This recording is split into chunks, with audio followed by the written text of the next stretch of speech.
And I define bold, and the dictionary does too, as confident, courageous, and willing to take risks. Understanding my limits and my boundaries and not saying yes to everything. Try and ignore all the other noise around you, but try and ground yourself and get calm. You can just, at the end of 90 seconds, release it and move on, or you can stay in it and basically give away your power to it for as long as you want to hold on to it. Okay. So if you're angry, be angry, let it pass quickly, move on. If you feel Okay. hurt, whatever the emotion is. Bismillahirrahmanirrahim. Assalamu alaikum. Welcome to Resilient, the Quiet Power. I am Bisma, and in today's episode, we are talking about holiday resilience and protecting your energy. Holiday season brings a lot of joy, happiness, family get together, social events, and whatnot. But it also brings stress, it also brings anxiety, dishes piling up, keeping the stress to keep everybody happy, financial pressures, and amidst all that, everyone wants to, people want to keep everyone happy so the rest of the year is peaceful. And in today's episode, we definitely want to talk to we my guest today. She is from a different part of the world, and the reason I invited her to this podcast is that I wanted to speak to somebody who celebrates holidays, but different holidays, and let's see if we can learn from them. My guest today is Elizabeth Coluby. Elizabeth is a leadership coach and a former corporate executive who helps high performing individuals move from quietly capable to boldly visible without burning out. She's a global citizen. She grew up in Taiwan, Chile, and the United States. She blends strategic clarity with empathy, offering micro actions that create powerful 2 millimeter shifts in energy, confidence, and influence. We'll ask her what does she mean by that. She and her family celebrates Christmas, Hanukkah, and Three Kings Day, giving her a first hand view of how joy and pressure can coexist during the holidays. And even we'll ask her how small shifts in mindset can bring clarity, restore calm, connection, and purpose. So that and you will also learn so that this season, holiday season, you don't feel exhausted, overwhelmed, rather than you take holidays as a blessing. Let's welcome Elizabeth Colby. Peace to you, Elizabeth. Welcome to Resilient, the Quiet Power. Thank you so much. I'm so excited to be here and have this conversation. Likewise, and it's a good morning to you. Your Sunday has It's just started, and mine is ending, almost ended. And thank you so much for speaking to me on this holiday of yours. absolutely. So, Elizabeth, before I dive deep into holiday season and the pressure, and we talk about holiday resilience and protecting energy, I definitely want to know about you. We'll start with you. Who is Elizabeth? What does she do? What are her favorite time of the year? So, please do share about that.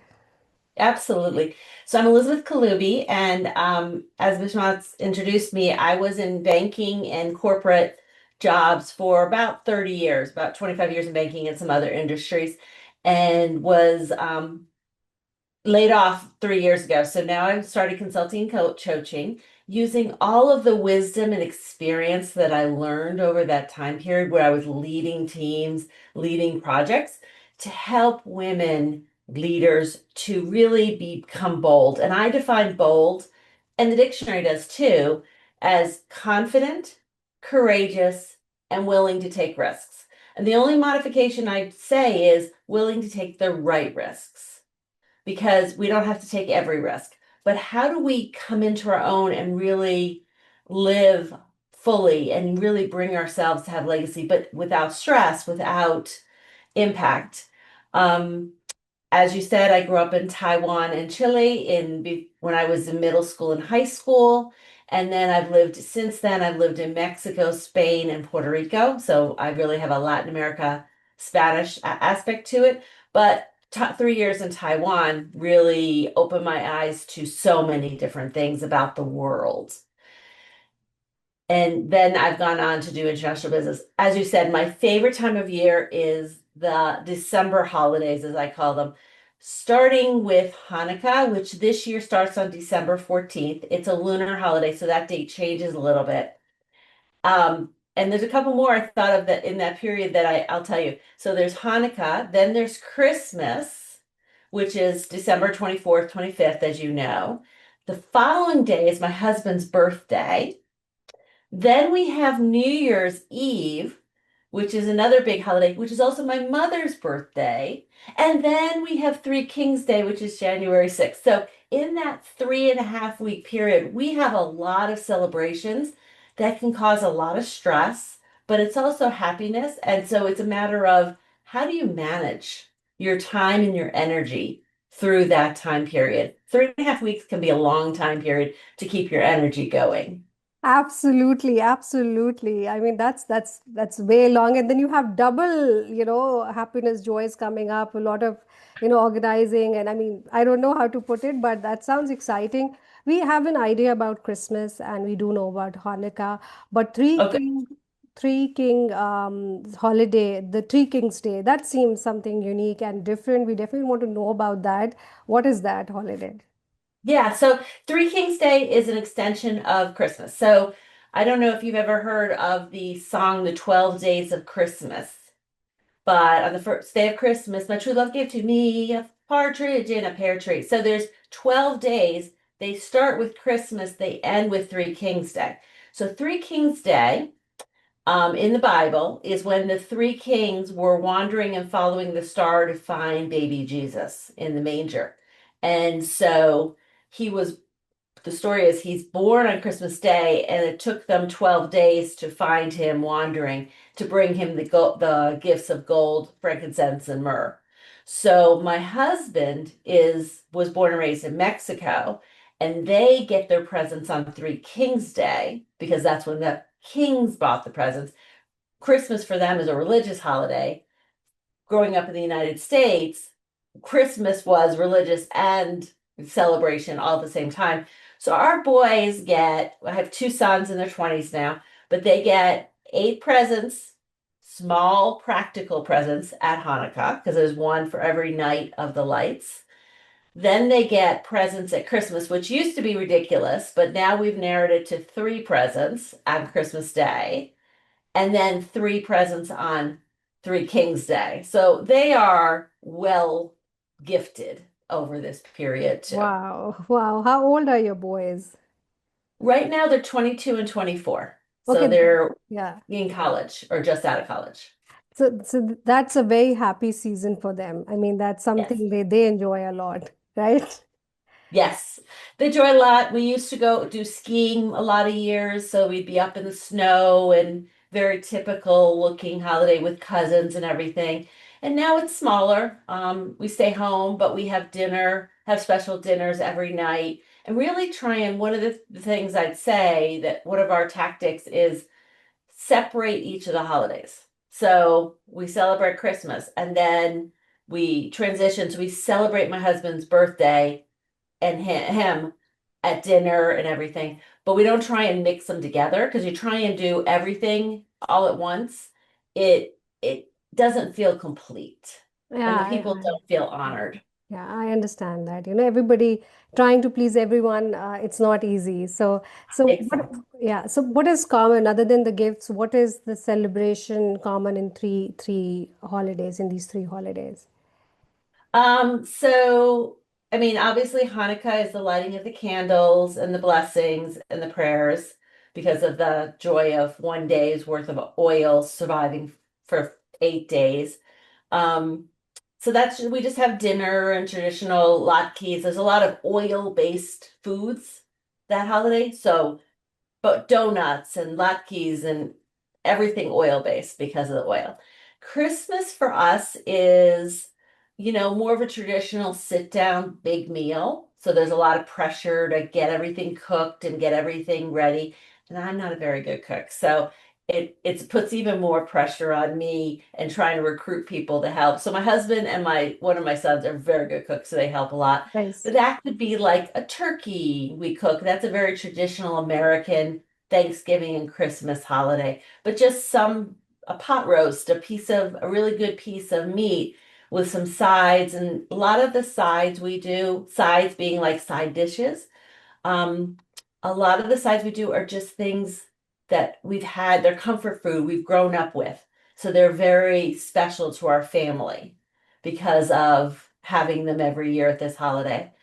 Um, New Year birthdays are just sort of set whatever they want with a big some sort of cake and singing them happy birthday.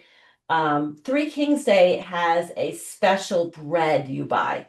So again, it's a meal where everybody gets together, but there's a special round bread. It's sort of like an oval shape with a center outside, and it's woven and it has um, candied fruit in it throughout it, so it makes Mm. it sweet. It's very light bread, but it also has a little plastic baby Jesus in it. And whoever gets the baby Jesus is blessed, and they're supposed to host a party in February to continue the celebration. So you have to be careful when you eat it that because a baby Jesus is not very big. It's not like baby Jesus. It's like baby Jesus, and plastic and white. So, you sort of are careful when you are eating it to see if you got the baby Jesus because you don't want to swallow it either. Oh, nice. Interesting. Interesting. And how does it feel like to you? I mean, how are you dealing with holiday and then birthdays? What does it has how it affects you? So I mean, to be honest, I get a little anxious because, you want to plan it and you want it to be right. And this is the people pleasing that comes out in all of us. Um, I've learned over the years not to take on too much, not to do too many things, like really compartmentalize and plan ahead.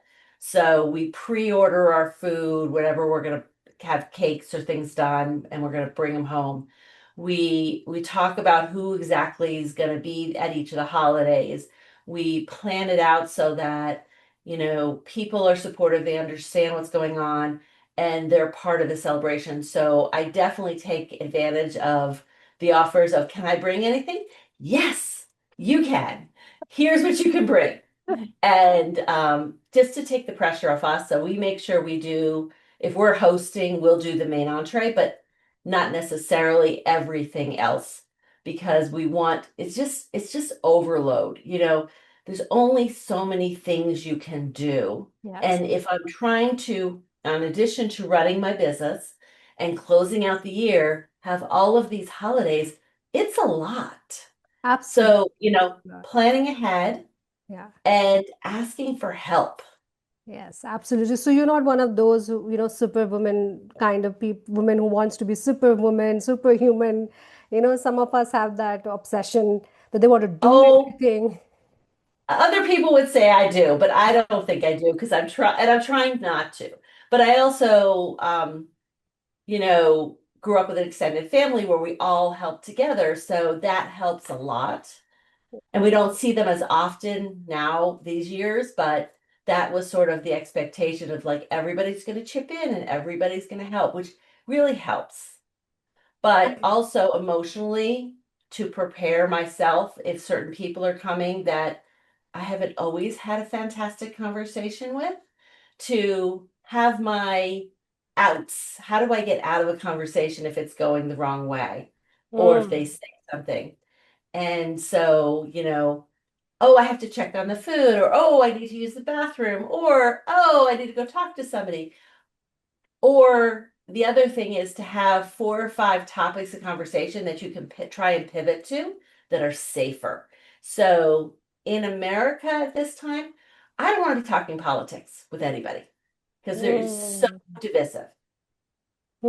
I can understand. I mean, first of all, I think one thing which I learned from Elizabeth, from your conversation is let's normalize asking for help. You Yes, don't become lesser of a human. You are still strong women and independent women, and it's okay to ask for help. And one thing interesting was planning the conversation, having topics to plan for conversation, and right. also your opting out, strategy should also be there, and it should not just be taken lightly. It should be taken very seriously. That you have to actually have some excuses. Say, oh, I have to do this and I have to do that. So Elizabeth ने अभी ना हमसे कुछ 4-5 चीज़ें share की. उन्होंने कहा है कि जब कॉन्वर्जेशन जब हॉलीडेज होते हैं तो उनको प्लान करें अहेड. एंड देन ऑल्सो अपने टॉपिक्स रखें कॉन्वर्जेशन के, और उसके साथ साथ कि जब अगर आपको लगे कॉन्वर्जेशन कहाँ जा रही है, कहीं अगर ऐसे मुश्किल टॉपिक पे जा रही है, तो यू कुड ऑलवेज से कि अच्छा मुझे यहाँ वॉशरूम जाना है, मुझे ये जाना है. Elizabeth, since we're talking about holidays, let's have this rapid fire quickly. Okay, so Okay, that also have the fun of what you like, what you don't like. So hot chocolate or coffee? hot chocolate all day long. Okay. The best part of the holidays. Being with our family, Okay. being together, The most stressful part of the holiday. family. Okay. Family. One thing you do differently now to avoid burnout. Understanding my limits and my boundaries and not saying yes to everything. Okay. What's your go-to reset move when emotions run high? Finding a quiet space and doing some breath work. Okay. One holiday tradition you will never skip. Family dinner. Okay, okay. One holiday tradition you happily let go of.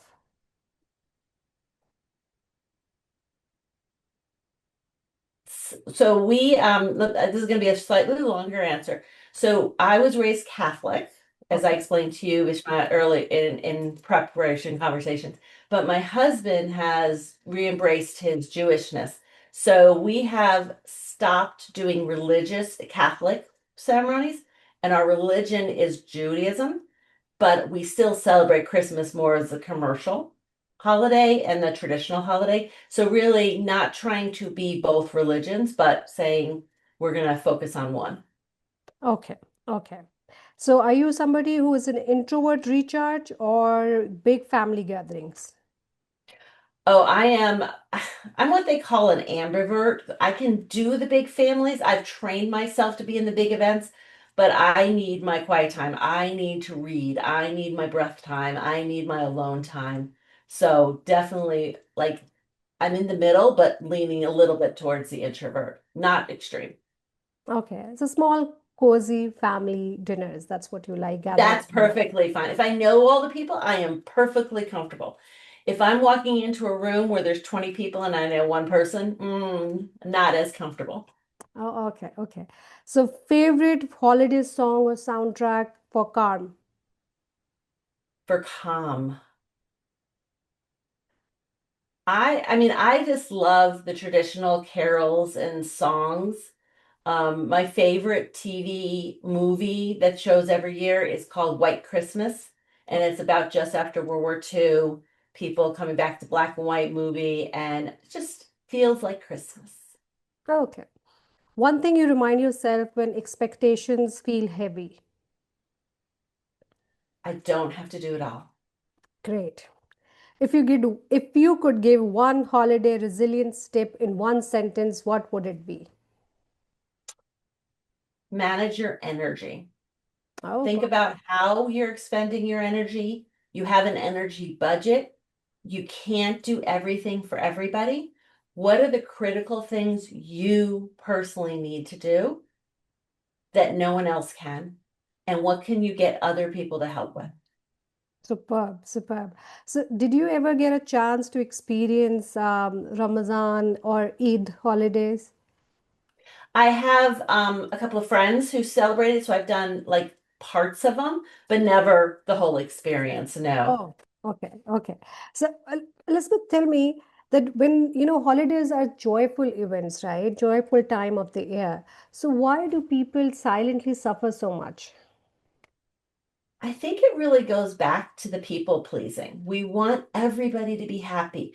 It's a joyful time of the year. So that means in our minds, it has to all be happy. It has to all be perfect. There's a lot of stress in these times when people come together. There's a lot of history in families when people come together. You're a lot of times we take on multiple roles. So I'm a business owner, but I'm also the COO of the holidays, trying to logistically plan everything. I'm also the chief emotional officer trying to make sure everybody's happy and having a good time. Did you get the right presents? Like we're trying to surprise the boys with presents, but we also want them to be right and them happy about them. Sometimes their presents haven't, they've been disappointed because they wanted something else. They didn't tell me, so I didn't know. But, how do you manage all of that? Hmm. So, why do you think that the holiday season triggers such emotional pressure? Because of the people pleasing, you feel that way? I think a lot of it's the people pleasing. I think a lot of it's these expectations that get built up of this is how the holiday should be Ah, because of what we see in social media or magazines. It should look perfect. It should have all 15 different cookies homemade. It should have da. Most people don't do that. And we try and live up to these unrealistic expectations versus this is what we need to do to have a good holiday. And it's more about the people and the experience yeah. than the look. And I think we get very tied up of do is my house clean? All my decorations up? Are they in the perfect places? Da da da. Doesn't doesn't matter as much. Trust me, no matter how many times you say that doesn't matter. As women, especially in the eastern part of the world, we take a lot of effort in cleaning the household. I used to have so much fights with my mother that people would not just come into our homes and will check the dust on the wall or a decoration piece, and they will just leave and they will never come back again. But that Exactly. is such a big issue. And even when I have that, the only reason I dread hosting parties, not very big, but having just friends, family over, is because I have doubts about my cooking, and then I don't want to look like somebody who just, I it's so much okay. Even in faith, it's okay if you have one dish. It's really cherished. But no, we have to make two, three dishes, and then we have to have two, three desserts. Otherwise, I am a bad host. And nobody is going to Exactly. say anything to me, but or at least on my face, but then the guilt inside, I'm not good cook, I'm not a good host, right? And then there has to be presents and everybody have to be happy. And the only person who will not be happy would be me and my family. And I will be stressing my husband out. And most of us women do that. Cleanliness, we Oh, are yes. obsessed with that. Around the world, we do that. Around the world. It is not just Eastern at all. It is around the world we do that. Yeah, that's And it's great. because we want to be the best person we can, but we set up these, instead of focusing on the conversations and having great, deep conversations and connecting with everybody, we focus on did I dust the furniture? Did I cook three Mm, desserts? Did I, all the stuff? That doesn't really matter. What we should be doing is focusing on having a good conversation with everybody we want to connect mm, with. Because these are people we might not see every day. Like some absolutely. people see their family and live in the same town or village and they see people all the time. Other people, my family's scattered across the United States. So when we get together, it's more important to me to spend time with them. And Mm. I've learned that over the years. Plus, I'm a really bad cook. I burn water. So people don't want me in the kitchen, which is a good thing. I've leaned into that over the years because I'm like, oh, good. I get to have conversations, not be cooking food in the kitchen. Yeah, I get that. You're so cool about that. I'm not good cook and it's okay. But I think we need to adopt that attitude as well. If you are not good cook, don't feel guilty about it. Don't beat yourself about it. Elizabeth, what can we do, if people pleasing spikes during holiday season? What could be Yes. done? Do you have any ways like we can protect our energy before it drain us?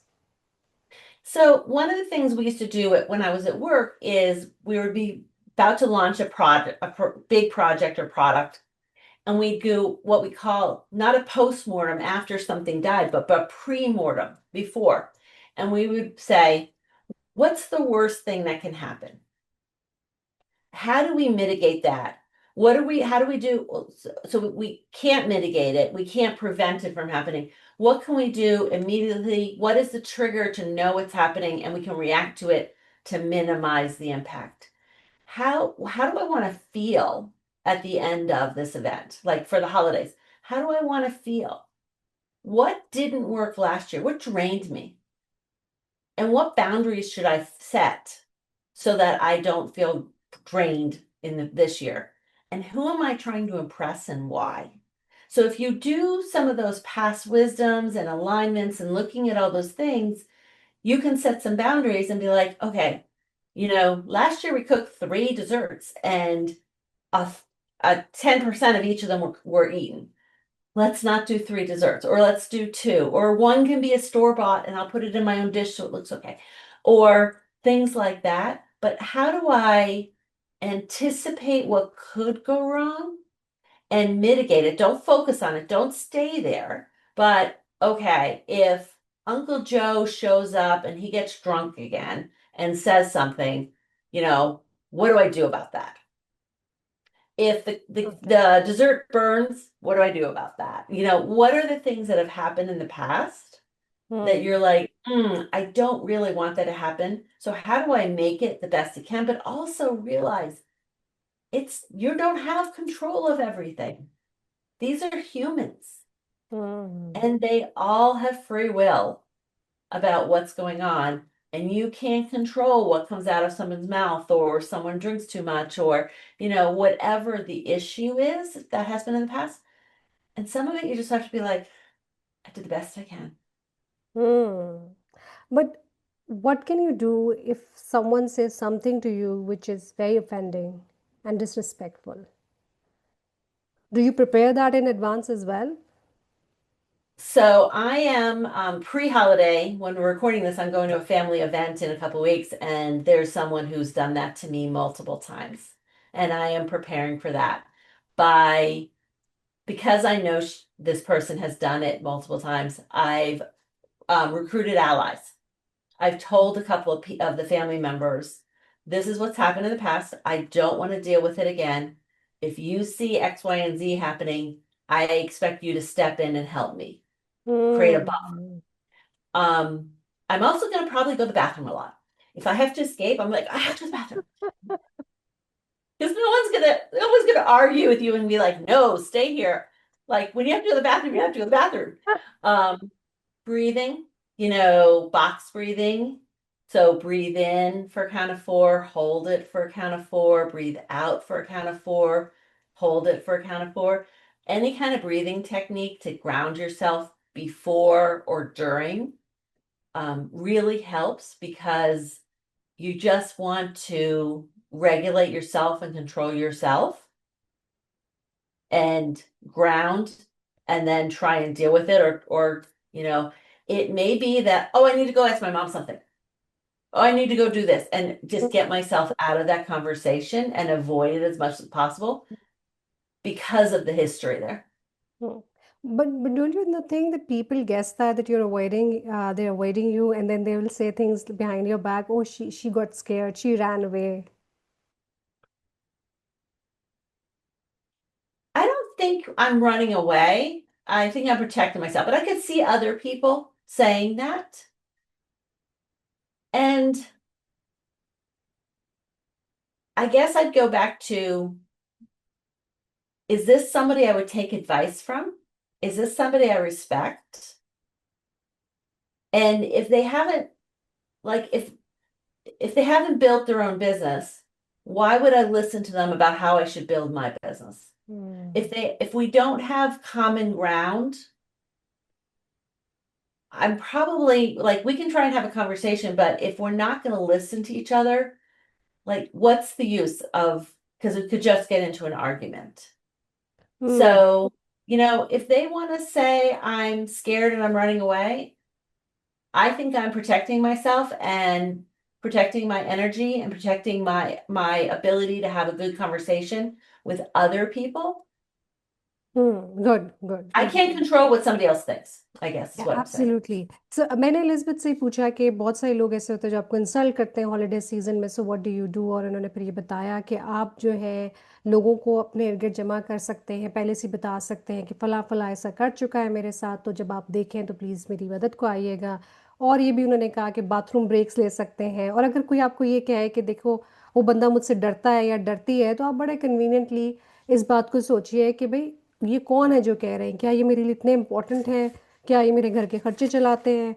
And that's how you understand that आप लोगों को नहीं control कर सकते वो क्या बोल रहे हैं। ये that's what Elizabeth has said, that you can not control what comes out of people's mouth, but what you can do is to protect your energy. Elizabeth, do you think women, especially homemakers or working professional, face unique emotional fatigue during holidays? What patterns do you see among leaders or founders you coach? Absolutely. I think women in general, whether they stay at home or are working, I think if you're working outside the home, you actually have a higher, um, more pressures and load because you're trying to keep your job going or your company going, in addition to be the perfect wife and mother and things like that. Um, Sometimes that's a relief and a release by going to work and not having to be at the house and everything like that. So, there's different pressures, and I'm not trying to negate anybody who's a home wife. I respect them totally. That was never me, um, because of my personality. I've always worked outside the home, and but everybody has pressures, and it's a matter of, can you ground, can you stay focused on the important parts, and how much can you plan ahead? So it's again, we're back to planning ahead. So she agrees that women, जो चाहे working women हो या घर में house makers हो, founders हो, they all of them face pressures. तो फिर again ये बात ये होती है कि आप अपने आप को कितने अच्छे से जानते हैं और कितने अच्छे से planning कर सकते हैं. If we come to the reflective part of questions, I mean, how can we reflect? What are some reflective questions people can ask themselves to understand their emotional triggers? For instance, some of us even struggle to understand our emotional triggers. What triggers us? So, if you can help them in some way, that certain notice certain signs and then work towards it. So I think the main questions are, how do I want this holiday to go? What would be that ideal? And not grandiose ideal, but like simply, I want X, Y, and Z. I want the people to get along. I want everybody to have a good meal. What does that mean? And I would try and simplify it. Like, do we need three desserts or can we do one? Or how can I get help? So, how do I want it to go? What's gone wrong in the past that I would love to avoid again this time? And how can I regulate myself and ground myself? Can I have really micro moments where, as silly as it sounds, but when I'm washing the dishes, feel the soap, feel the water, feel the dish. Try and ignore all the other noise around you, but try and ground yourself and get calm in that moment by focusing on that single task. Like I said before, have a buddy. Ask people Absolutely. for help. Okay. Okay. I'll You make it. don't have to do it all yourself. So I'll make it a point this time to have a buddy around. Yeah. Somebody who Yeah. has your back. Yeah, yeah. Okay, okay. So, okay, when you're talking about emotional triggers, what really triggers me and bothers me is when people cut you off in mid-sentence Ugh, and they would say, "Sorry, I'm cutting you off." And then they would do it six, seven times. And I'm somebody who cannot, and it really drains my energy. And then I could not, just come back again. I'm just sulking from it, sulking inside. So, yep. for a person like me, what advice would you give? I mean, it's hard because if you push back and you're like, can I just complete my thought, that they feel insulted. So some of it is, if it's the same person who does it all the time, culturally, or their personality is that. I know my family's originally from New York City. And jumping in to talk and say things like, yeah, that's right, is a way of co-talking that's very accepted in New York City, in the New York City metro area, but not in the rest of the United States. They consider it rude. So some of it's a little cultural. Some of it is they probably want attention Hmm. and want to drive the conversation in a certain direction. And that's why they keep trying to take it over. So, you know, there are things you probably could say, depending upon the tone and everything else like that. It could come across as rude. So how do you try and you sort of like, can I just finish my thought and then I'll let you speak? Could come across nicely or could come across as rude back to them. But you basically, I guess, depending upon the relationship, you might want to call them on it. Like, you do this all the time, and I'd really like to get my thoughts out. I Okay. don't feel like maybe you be vulnerable. I don't feel like you're respecting me and listening to me. Hmm. Hmm. That's a Some different. people, Yeah. Yeah. what? Please go ahead. Please go ahead. Yeah. Some people will take that well, some people won't. It depends on the person and the person and the relationship. Yes. I think the key point here is, Elizabeth, what I've understood from your conversation, and you make it sound so easy that, No, it somewhere, isn't. sorry? It is not easy.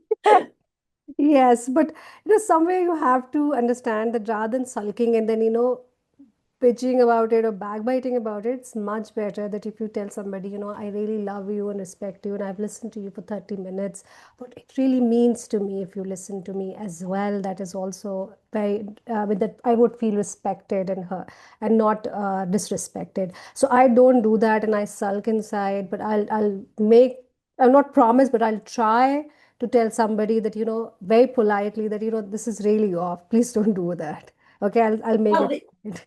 and the Sorry? other thing is, if you're sulking and feeling bad inside, Yeah. you're wallowing in that emotion, you're Yes. staying in that emotion, Yes. and you're letting it take over part of your day that you can enjoy.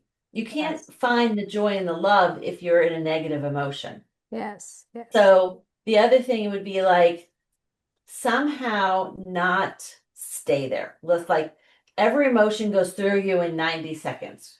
Oh. If you stay there, it could stay for days or it could just go through you. So maybe the other thing is feel grateful that they want to tell you something. Gratefulness is a great way of dealing with things like this. Realize it's them, not you, and move on to something positive so that you aren't impacted any longer. This is about Hmm. them. This isn't about you. Hmm. Hmm. My next question was about something like that, but if you have something else to share advice, can you share a 30-second reset from emotional overwhelm to, something listener can try in the moment? I mean, so 30 seconds, what I would say is find a place that's calmer where you can be and just breathe. So you can breathe and nobody really understands. So if you take, so one of the things I always teach in my class is we're machines. Our body is a machine. And you know when your PC is acting up and it just won't do anything and it's like it's just craziness. And you shut it down and you turn it back on and it resets and things work because there was something in the memory that was blocking everything or running or something like that. If you take 5 deep breaths in a row, you reset your body, your metabolism, and you get grounded. So Oh. you could stand there and have this conversation and just do a very deep breath down to a belly breath as much as you can, expel it all again, and do that 5 times, you will be calmer. Hmm. Okay. Nice. And Nice. that could be 20 seconds, Oh, that's 30 great. seconds. Can you share a personal story of, holiday overwhelm and so the holidayness, craziness just got to you and how reflection helped you, shift perspectives? Yeah, so it used to be that my whole family would get together for 2 weeks at the end of the year for Christmas, New Year's, and everything. And there were 25 of us in 2 houses next to each other. And so there's just a lot going on with 25 different people. And it was like 5 or 7 different families, coming together. Now, the good news was we did this every year. So we had a rhythm. But there were times, many times, where I was just like, you know what? I'm going up to my bedroom because we all had our own bedrooms. So that was a good thing. I'm going up to my bedroom and reading. And I'm just gonna escape from this for a few minutes until I felt grounded and then could go back in and have the conversation. There was certain structure that my aunt put in because it was her house, where each family was responsible for cooking a night's dinner or 2 nights dinner throughout the weeks. So each of us knew when we were on and when we didn't have to be in the kitchen. Um, there was a rule that was really good for my kids when they were younger. After dinner, if they were decent age, like 5 to 7, everybody had to sit there for 45 minutes after we finished eating, and talk or play games, board games. But it trained all of us to have conversations, especially the kids when they were young.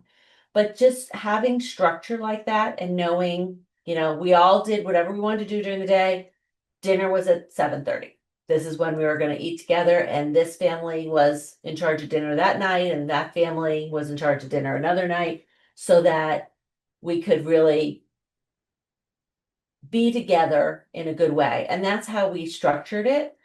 There were times when people said something or it just became an overwhelm. And I just usually was like, okay, I'm going to go, even if it was in the same room, I'm going over there and reading. And they knew me as a reader, so they knew I liked doing that. And just gave me a few minutes to just sort of like settle myself, think about it, not have to deal with anybody. And then I could re-enter the conversation or the activities. Did that help? Okay. Yeah, that helps. That helps. What I'm getting from your conversation, that this um, the way in your part of the world, chaos is avoided is through structure and pre-planning. So if they are in our family, if I talk about that, I mean, nobody actually clearly says that, tomorrow is your day and then the day after is your day, or yesterday was mine. It's actually one person doing it, and sometimes people would randomly go pick up, would start cooking or breakfast or dinner, something like that. And most of the time, if you don't have structures, people are exploited. So this is something, it's Yes, just like we're all management students, but knowing these techniques and being that person who can actually implement that, we don't do that because we feel like that holiday is more relaxing, and it's you can't have structure, and you remember Monica from Friends and how so nobody wants to be that, right? But I right. think it gives so much perspective. The only reason I dread having these sleepovers or families coming over, that how that then you don't, I mean, we don't structure it out that way. I will talk about myself, so I think that gives a lot of perspective over here. You Yeah, talk. and Yeah, one of sorry. the reasons we had to do that was because we were 25 people in the two Hmm. houses. My aunt, who owns the house, felt like she had to be the maid, the cook, the everything. Hmm. And she's like, this is my vacation too. Hmm. So we can all help. You're all adults. And that's accepted in the Western culture of like helping or delegating. Hmm. So sometimes and these are what the guys do, and this is what the women do, and this is what, so she's also a teacher. So Hmm. she's used to telling everybody what to do. So we just all followed along, which helps. Okay, okay. Actually, in the eastern part of the world, we have a domestic help. Okay, so Yes. mostly people feel for if I'm the hostess, so I feel that it's my responsibility since I have got help. And it's not like people don't help. It's just that Right. we're not really big believers of structure during holiday times. Of people are Yeah. cleaning and they're doing the dishes, but then we fight about these things as well. I did it so much, and she did less, and he did this way. So I now it brings a lot of perspective to me that it's a simple thing, and I think we should normalize that as well. Some people do it, but most of us don't do that. So that's a good thing I've learned here. Yeah. So Yeah. my husband's family in Mexico also has domestic help. Hmm. And so what they do is the domestic help, the helpers from all the family members come to the house that is being having the party, and they all work together because they're all cousins and aunts and uncles of each other. But it they're not home alone taking care of a house, they're helping with the party too. So it helps bring more resources to the Hmm. event. That might be something to see if you can do. Yeah. Okay, great, great. So you did talk about a lot of tools and techniques help regulate stress and protect energy during family gatherings, events. If there's something else you want to talk about which you haven't shared, and especially keeping in mind the financial perspective, financial pressures, because when you talked about, the kind of 3 weeks holiday you have and the gifts, and so it feels like that it's a lot of, planning and financial is involved. So how if you have something to do, tools or techniques, please do share that. Yeah, I mean, simplify. So we went from each child getting a present from everyone in the family when we were this 25 together and lots of presents from their parents to, hey, each kid gets three presents from their parents because the three kings brought three presents for Jesus. And you only get presents up till college. So if you're still in school, you'll get presents from the other people. But if not, you're an adult and you don't do it. So we simplified it, which made, because we opened one present at a time. It was taking forever too. So that made it a little easier. Cancel one thing. What's one thing that you don't enjoy doing that you can cancel and probably most people won't even notice? I mean, it could be reducing the number of desserts. It could be I just can only go to one party in a day. I'm not going to try and do three parties. I have to make a choice. But Hmm. cancel something so that it simplifies things. It's Oh, really about your best gift is your presence, hmm. not the things you do. Hmm. And Okay. if you're stressed about doing the things or having this conversation that didn't go well, you're not going to be present for the rest of the people. I see. I see. I think that's also it takes a lot of will, you need to decide your priorities and you need to take it up. Yes. Usually on Eid holidays, I just have to go to one place and that's my in-laws, and Nice. that's it. And we don't do much other than eat, have tea, and then sleep, and then come back home. So most of the time I find that boring. Not that it's boring, it's just that I don't know what else to do other than to eat and talk and then sleep. We can play games and we can watch movies, but none of us do. It's usually people coming over, neighbors are coming over. Visit. Yeah, yeah. And then, most of the relatives live nearby, so they come over, or we planning to go someone's place, so it's like that. So what I really so it's not that it usually holidays are like that, but I'm giving my perspective. So what I really crave is something to have a cozier, holidays, and people coming close and then talking something, then having a really deep, insightful talk rather than judging each other and then all be in a haste. But I believe that I am an idealistic person, so I don't have to dive, really have such expectations from holidays. Holidays have to be chaotic, otherwise they are not holidays or gatherings. Um, you talked about grounding, right? And you talked about being mindful, like when you said about washing the dishes, so you be mindful about the soap on your hand.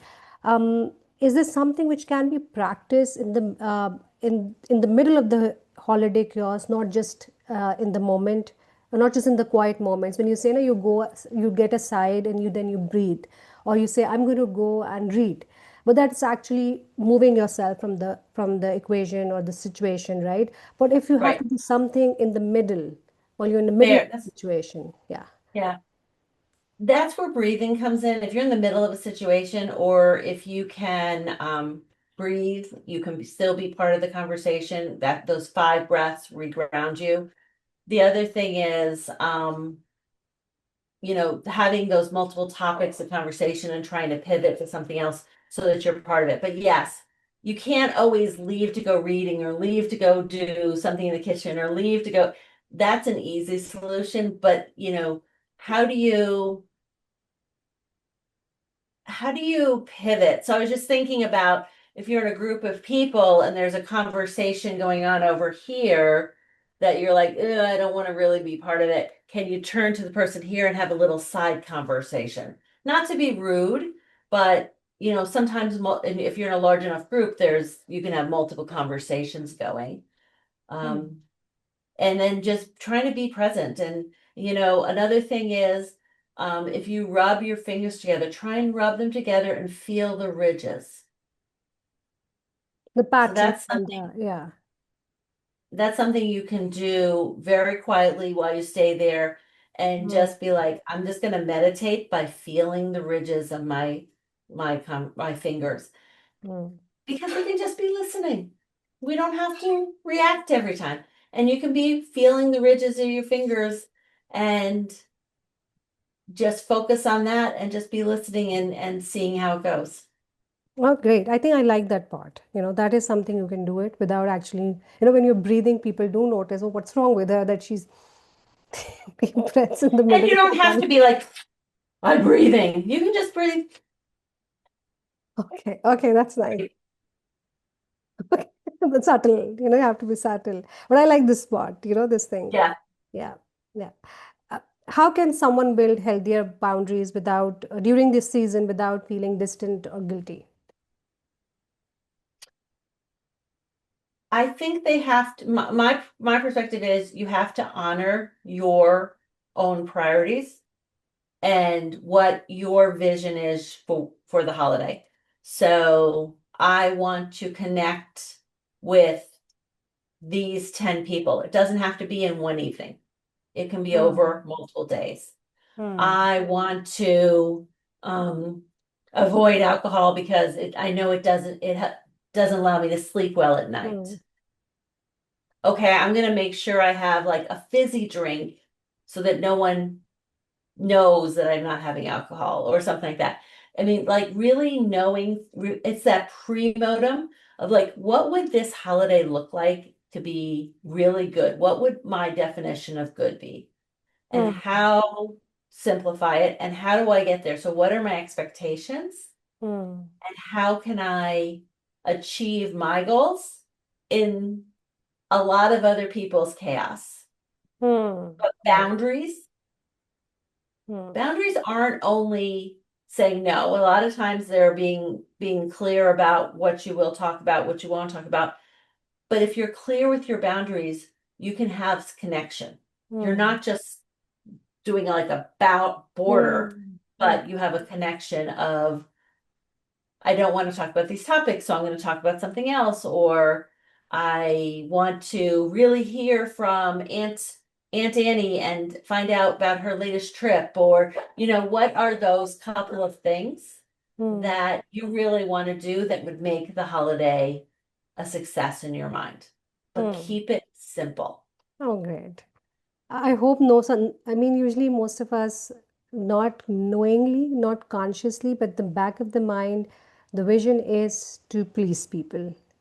Oh, of course, Yes. So I hope we want everybody to be happy. yes, yes. Rest is often seen as a weakness or luxury. How can we build rhythms that nourish rather than, deplete us or drain us?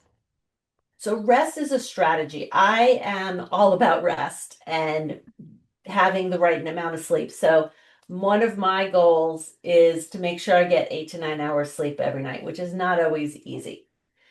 But having a morning routine, so what you do in the morning sets yourself up for the rest of the day.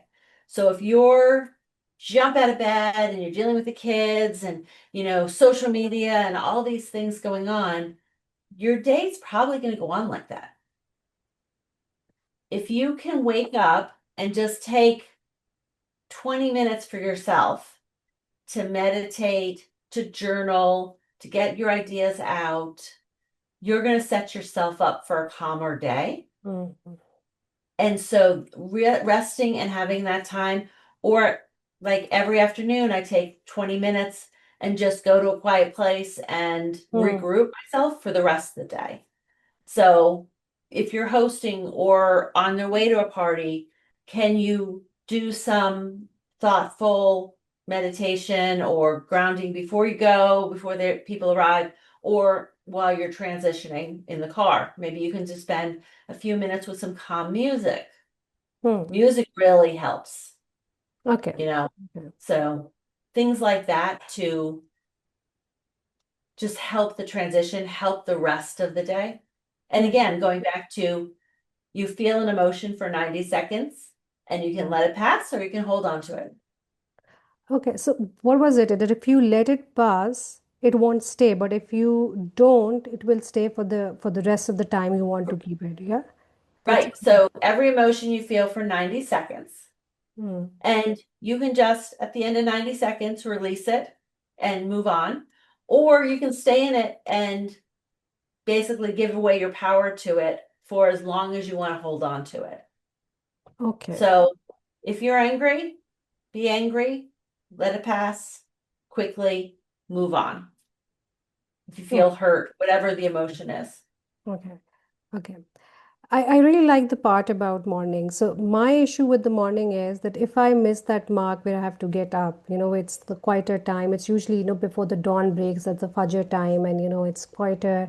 So if I miss that time, usually I, not intentionally, but I just feel that my day is lost, and I then don't want to do a lot of things with the same energy and passion. I don't feel that energy, and it's just from inside I'm just beating myself about it, not openly, but silently I'm doing that. So if a person like me, what can they do about it? So I forget what the exact analogy is, but it's something along the lines of if you lost $5, Yeah. would you throw away $280 because I lost $5, I'm not worth it. So if something annoys you or Okay. makes you upset or disorients you for 5 minutes, would you Hmm. throw away the rest of the day? Like, Ah, no. okay. You wouldn't throw away $280 just because you lost $5. You would, okay, I still have 275. Let's figure out what I can do with the rest of the money. So if you don't start right, is there a way to just take a few minutes to get back centered, to Hmm. get back into that? Because we all, I do not wake up and follow my morning routine every day. I'm really working on trying to do that. I am not perfect about that at all. But if I don't, so sometimes I wake up late and I have to go right to something. Can I then mid-morning have a cup of tea and just sort of be with the tea and refocus myself and then not waste the rest of the day versus thinking the rest of the day is already ruined? Okay, that's a good thing to work on. I'll start there. If someone Okay. is, if someone listening already feels anxious or exhausted about the holidays, what's one small step they can take today to shift their experience? I think about what's causing the anxiety. Anxiety is usually worrying about the future. Okay. And so if you try and stay present in the moment, you won't feel as anxious. So what can I do now? Can I have a cup of tea? Can I do breathing? Can I do anything? And then think about what's causing that anxiety. What is that worry in the future that's causing the anxiety? And what can I do to mitigate it, to lower the risk that it will happen? Or if it happens, these are the different tactics I'm gonna do to lower the impact. Elizabeth, But I think yeah. I think if you're anxious, you need to just think about what's causing it and is it real? Is it true? Okay. Okay. Will it happen? Or is it just a worry about what might happen? Okay. Elizabeth, before I ask your final words of encouragement, I definitely want to know about your work. And when I was reading your intro, there was something about 2 millimeter shifts in energy, confidence, and influence. What's that? So Tony Robbins, in one of his training programs, talked about a plastic surgeon who was going to redesign a woman's face. And all he did was make a 2 millimeter cut and adjustment on her upper lip, and it changed everything about her face and just changed the proportions. So you don't have to make, so I use that as an analogy of you don't need to make these broad, big changes. Okay. Sometimes you just need to do a little something different, Okay. just tiny. Sometimes it's just breathing. Sometimes it's pausing before you speak to gather your thoughts. Sometimes it's where you sit in a conference room. If you're going into a room, where are you sitting? Are you sitting in a place where you can participate in the conversation? Or are you sitting around the edges of the room? Little things like that can change how you're perceived, how you interact with people, and how you feel about the experience. So it's really just about tiny shifts, micro changes, I also call them. Okay.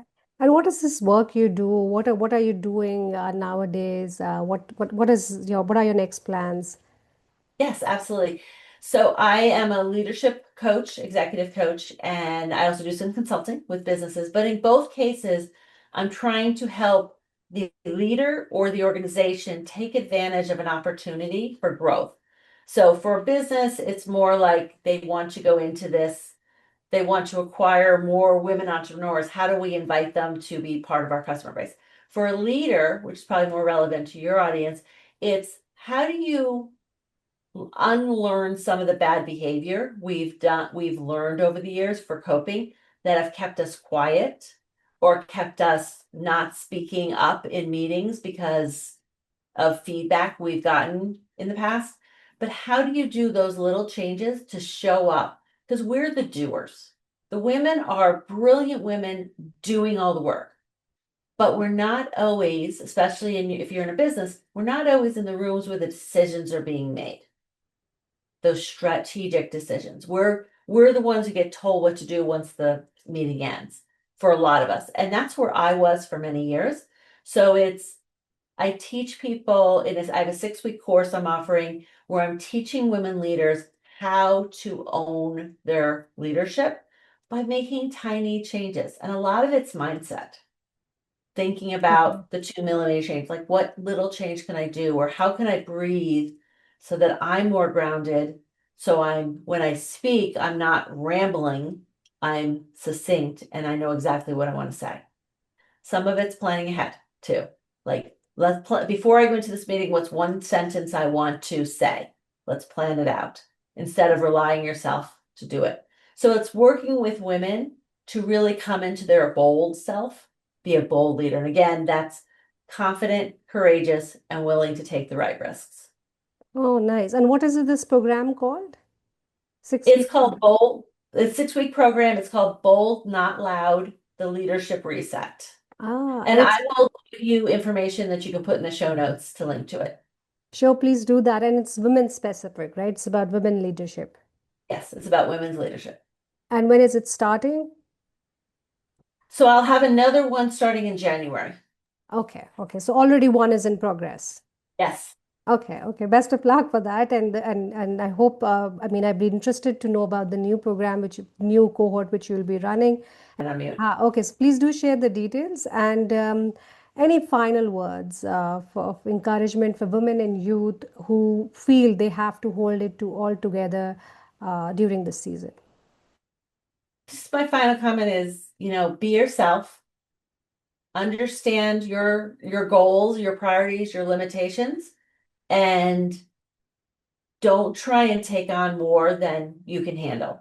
Like know your limits and but enjoy it. You're here to enjoy the holiday too. You're not a servant. You're here to enjoy the holiday and participate. So figure out how to do both by asking, probably a lot of it's asking for help.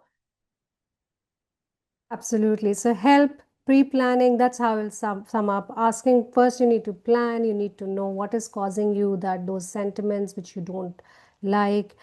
What can you very quietly and not very obvious way can get done with and get done away with, and asking for help is another one, and setting boundaries, and then also understanding, pre-planning your conversations, pre-planning your opting out strategies, having someone to have your back over, and trust me, don't have your husbands to have your back over. They will all be sneaking out somewhere in the during the time, whether it's a smoke break or something like that. Have some women or other friends of yours who can stick by.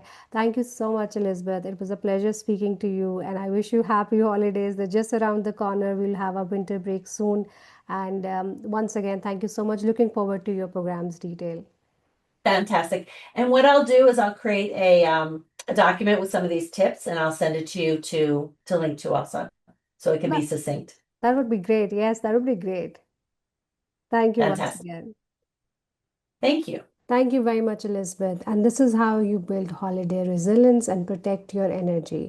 आप अगर इसको दोबारा से सुनेंगे तो आप एक बात नोटिस करेंगे कि सारा एम्फेसिस हमारे स्पीकर का इस बात पे था कि आप प्री प्लानिंग करें, पहले से यू प्लान इन एडवांस। जिंदगी में प्लानिंग से बेहतर कोई चीज़ नहीं होती। I will be ready to welcome you in the next video. In case you are wondering which video to watch next, this is the next video and I will be ready to welcome you there. Take care.